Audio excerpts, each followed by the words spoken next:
Hey, welcome back to our wonderful results of the Fury and the Flame. We saw some amazing matches, and I'm looking forward to kind of seeing who is going to win this match. Now, I have my own personal theories and my own personal choice for who I believe deserves match of the night, otherwise known as Primary's Choice. But we're going to see what's going to happen, whether or not me and Primary agree. I have a feeling, though, we are, because we are both equally very impressed by one match in particular. So we are going to have this happen. So I think we're getting ready. I think we're getting the first results right now. They're talking. You know, a very interesting thing when you're part of the Imperial Legion. When you first start, you're nervous. You're out there in your very first showcase. You're never really sure exactly what you're going to be doing and exactly how you're going to happen. But when it finally does happen, all that stuff pieces start working together. What we're able to create through our storytelling is something truly magical. And that's what I'm looking forward to with these two. I often say I'm looking forward to these things, and I'm actually being legitimately honest when I say that, because the way I see it is, their success is our success universally, and that's what I'm a fan of. I'm curious. For Dredge's first showcase, he showed some really good strike ability, but Pharaoh was able to command the field a little bit more. I think that was with the experience. So I'm kind of curious about it. Oh, Cassian is the messenger. Hold on just a second. All right.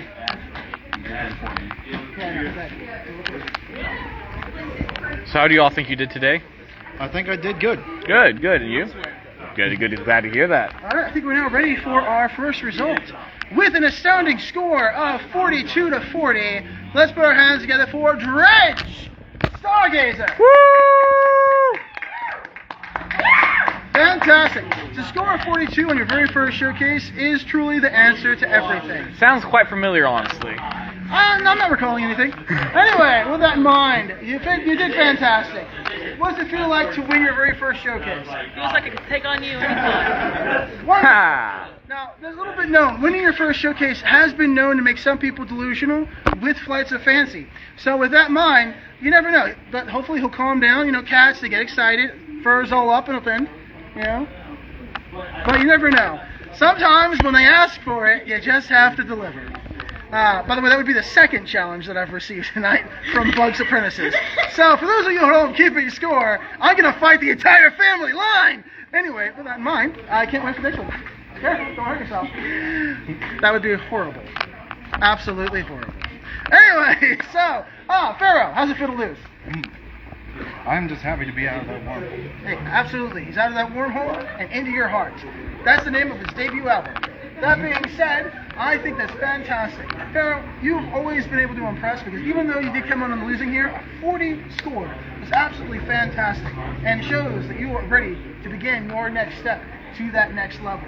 You know, you are, of course, the Colossus from Tatooine. So, what does it feel like being here now and being able to a former Deadfall, not a current Deadfall, but it seems like that family and you have a sort of destiny. I do not know about that. I've just been asking myself what's an apple. And that's why you come to the Imperial Legion, because you ask the questions and we have the answers. We're not going to give them to you tonight, but we do have the answers. So, Indeed, like, what's Coruscanti water? Coruscanti water is a very wonderful, amazing mineral water mined from the very depths of Tatooine and their underwater salt caves, deep below the surface, with an absolutely well-paid and totally union sweatshop of Tatooine workers and Jawas. We're able to process Coruscanti water by squeezing that barren planet dry. That being said, I'm excited about this upcoming fight. Well, actually not upcoming, but upcoming decision of this fight, because Lajra, only being his second showcase, is able to show a kind of tenacity and fur and fury that very few people have been able to step up and show. I think that even though it's probably very clear who's winning that fight, I have been wrong before, whoever we think who might actually win that fight, I think whatever his score is going to be very impressive. Again, only second ever showcase. Bug continues to ascend as somebody who is able to fight top tier opponents, and right now you saw that this is one of the first times that Bug, always the underdog by the way, this is the first time we've seen Bug dominate a fight. You know, seeing Bug being able to do that. Normally you see Bug, and Bug is apprehensive, Bug is unsure, Bug is not ready for what's coming Bug next. is Bug. Bug is Bug, as they say. I love that phrase. I love it to death. That being said, I think that they are going to be able to put on a fantastic, amazing, wonderful performance in the future. Now that they're going to be able to hopefully take this as confidence. Because, of course, if Bug lost this one, their confidence would be at an all-time low, and that would just be terrible. That would be absolutely terrible. That would be the worst possible thing that could possibly happen to them in the entire history of the entire Imperial Legion. I am sure. But I'm glad to know that it's not going to, because that's going to... Because Bug is Bug. Bug is Bug. Yeah, do it. Alright, so we should probably, I think they're just, honestly, I think right now they're just having a congratulatory snack over there. A little bit. I mean, I'm looking at my chronometer right now, and I'm looking at it, and it's just, their conversation. It's a conversation that doesn't end. I want you to know, they say I talk a lot. Nobody talks a lot. You do. Nobody, hey, cameraman, alright? Don't go into business for yourself, alright? Alright? It's good. Okay? You could be replaced like that. Alright? Essence drain. Alright, so... no, back on me. Anyway, so, on my pretty wonderful mug. But we're getting ready, hopefully going to see what happens. Right now, Primary's in the middle of talking. Nobody talks more than Primary, and he has a point to make. Look at that. That man bun. Being able to just reflect the light like that. Some people find it fascinating. Some people find it absolutely amazing. Other people are always kind of wondering, does he shampoo and condition or is it natural like that? Anyway, so, with that in mind, I think we are, hopefully, I'm just biding time right now. I'm honestly, what do you guys think at home? Do you think possibly that Bug was able to do the impossible and be able to actually, come out on top on this? What do you think Lajua climbed that ladder to success, grabbed those brass rings, I don't know, they're always brass, and was able to ascend, I don't know. In a battle between a sentient sword and a bug, honestly, this was probably the greatest one that I've ever seen. I don't know. I remember the Battle of the Blue Milk back in the day. Well, I was talking about a battle between a literal sword and a battle of a bug. That's the second time I've ever seen that happen, but this one was better. Yeah, first time, well, we don't talk about that. I was on Cactus Juice at the time, and it was a riveting time for everybody. Cactus Juice. Whew!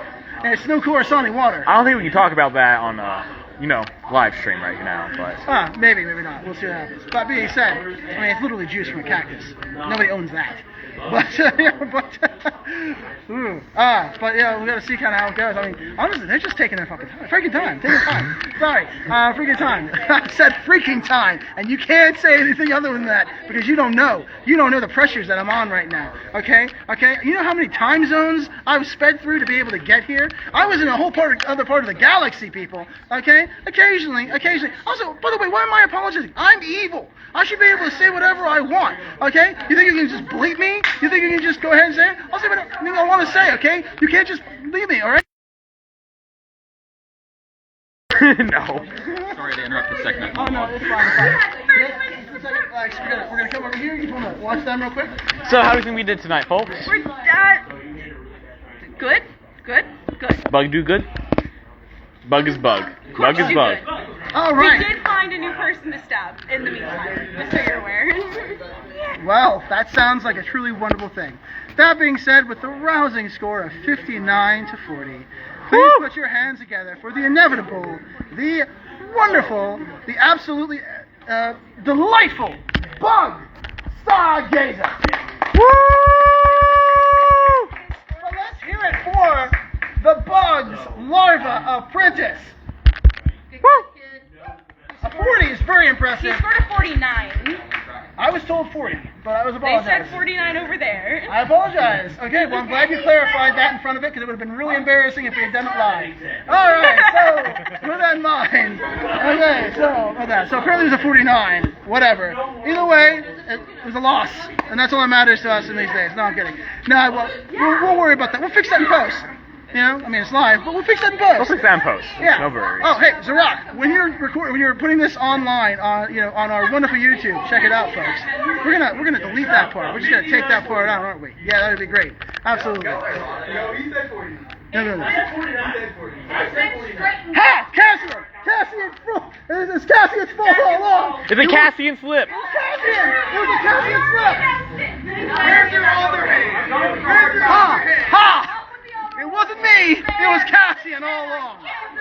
Alright? So there you have it, folks. Cassian screwed the pooch again. Terrible. All right. That being, I mean, would you expect anything from a Jedi? That's how I often see it. Jedi. You know what? You know what's funny? He's a Pendragon, right? Pendragons can't read, and apparently they can't do numbers either. So there you go. Really, when you think about it, it's a mathematical failure of the whole thing. You know, also math and magic, math and magical. All right, what do you think about that? I'm thinking about putting that on a shirt. What do you think? All right, we got our main event. Now, I personally am rooting for Dark Lord Cade, and that's only because I want to hurt Anubis very badly. That being said, I'm gonna get curious. I don't really have I really don't have, a stoke in this fire. I'm not really worried about who wins and loses this one. Honestly, I would love to challenge them to a fight right now. They've just fought a very exhaustive fight, and I think that just gives them, tenders them up enough for me to come in and swoop in and kick their booty, right? But being the gentleman that I am, I'm not going to do that. I'm going to go ahead and let them have a chance to be able to articulate themselves, to motivate themselves. If Cassian comes over here and gives me another score, I'm going to want him to say it twice. Okay? So I feel a lot better about that. That being said, no, it's good. What do you think won, cameraman? Well, I think it's a clear victor, honestly.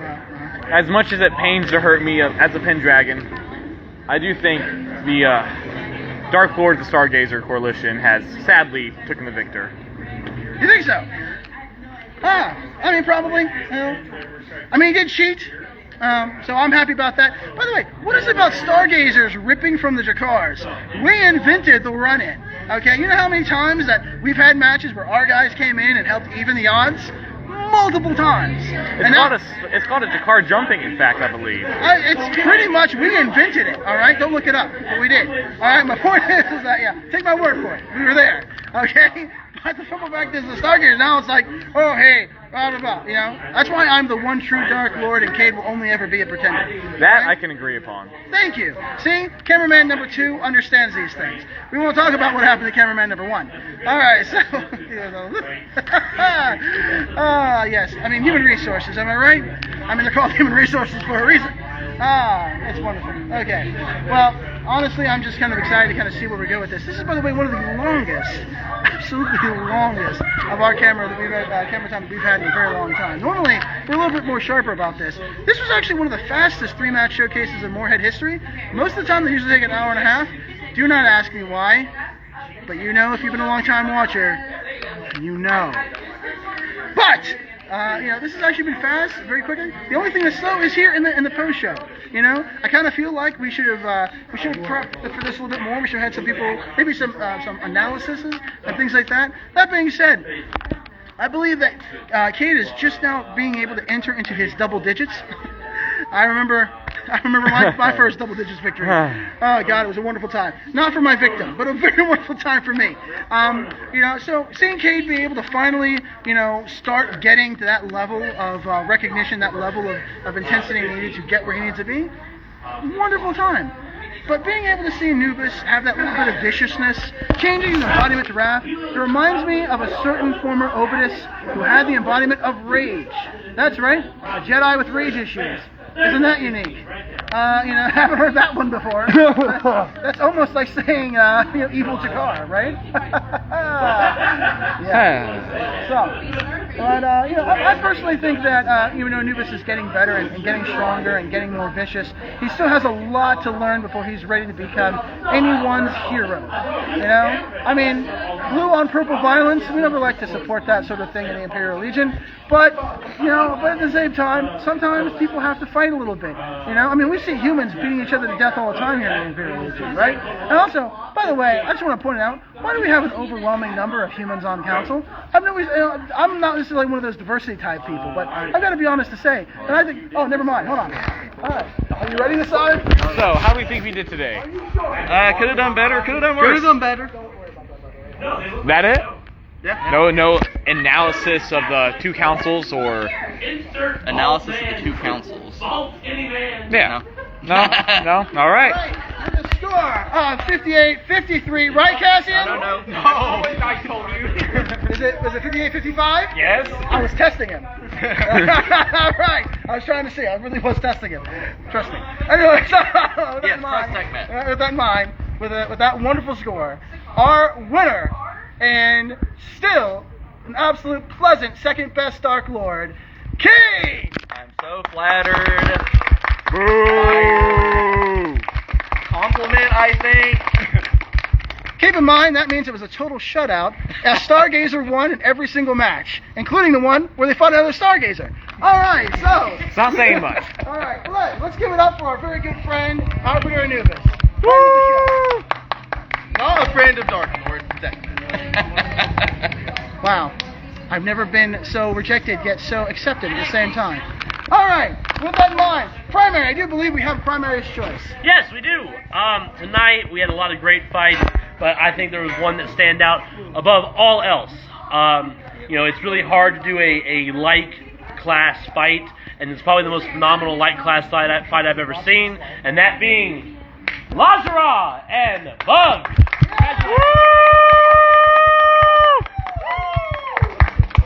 A more epic battle between a sword and an anthropomorphic bug I've never seen in my entire life. All right, and I've seen some things. That being said, we are the Imperial Legion. This was our showcase. Have a wonderful time. Thank you, and please remember to neuter your space pet.